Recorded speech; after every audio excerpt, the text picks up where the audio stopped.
Frequency Podcast Network. Stories that matter, podcasts that resonate.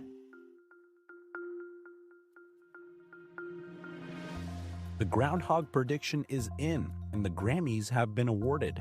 Hi, I'm Virjesh Dave. This is Big Headlines, everything you need to know to be in the know in just 5 minutes.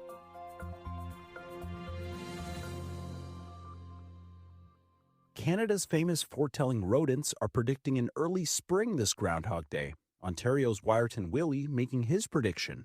We're proud to proclaim no shadow he spotted, no sunshine he claimed. So once again, the crier's bell did ring. Yes, Willie predicts, now hear this, it's an early spring! In Nova Scotia, Shubenacadie Sam was forced to take the day off due to severe winter weather. Instead, officials say he would not see his shadow, calling for an early spring. Quebec's Fred Lamarmont reportedly did not see a shadow, which is good news for people tired of the wintry weather. The legend says there will be 6 more weeks of winter if a groundhog does see their shadow, and an early spring if they don't. In the U.S., Pennsylvania's Puxatawny Phil called for 6 more weeks of winter as well. A politically charged show with multiple jaw-dropping performances, historic moments, and emotional speeches. The 68th annual Grammy Awards had it all, and the spotlight is all over Bad Bunny, about to take the Super Bowl halftime show stage. He had the first ever Spanish-language album to win Album of the Year, and in his speech took aim at the Trump immigration crackdown. Before I say thanks to God, I'm going to say eyes out. Many celebrities were wearing Ice Out pins. 5 trophies went to Kendrick Lamar, including Record of the Year. He's now the most awarded hip-hop artist in Grammy's history with 27. And there was this stunning performance from Justin Bieber. In the city, remember you used to drive a Yukon.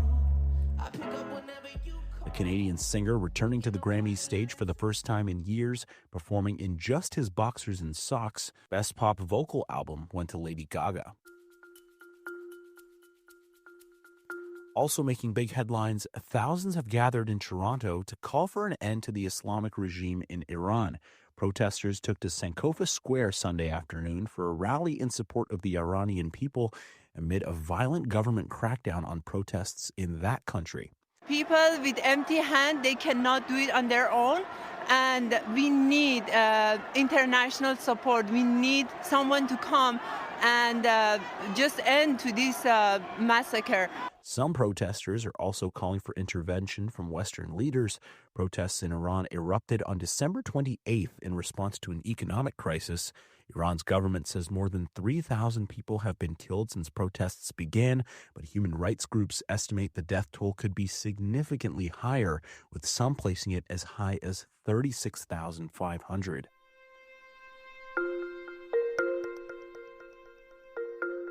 The federal government's plan to increase the GST credit and offer a one-time payment to Canadians will cost Ottawa an estimated $12.4 billion over 5 years.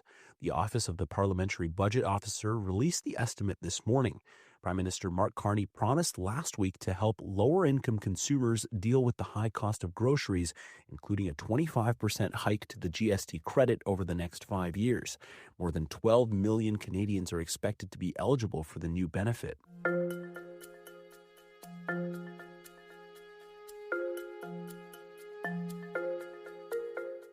At Florida's Kennedy Space Center, preparations are underway for the launch of Artemis II. The first time in decades, astronauts are expected to head to the moon.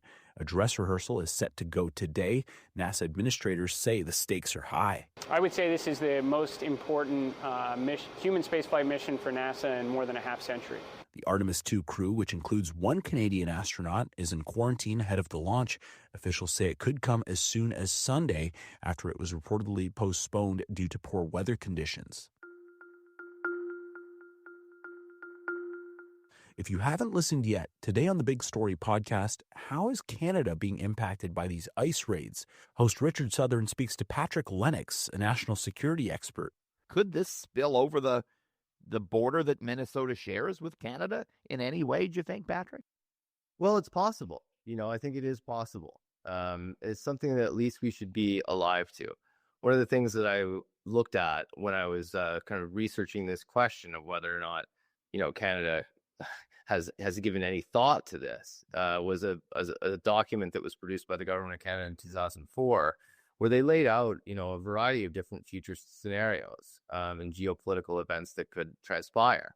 One of which was a civil war in the United States. And the government at the time, 2024, saw this as being, very unlikely, although very high impact if it did unfold. And so, my sense, after having been in the government of Canada for 15 years, is that, we don't have the resources, we don't have the capabilities to really plan and prepare for unlikely events. You can listen to the full episode wherever you get your podcasts. Well, now you're in the know. Thank you for listening to Big Headlines. Make sure you follow, share, and review Big Headlines. Enrica Amaturo is our lead producer. I'm Burjesh Dave. Have an amazing day. We'll talk to you tomorrow.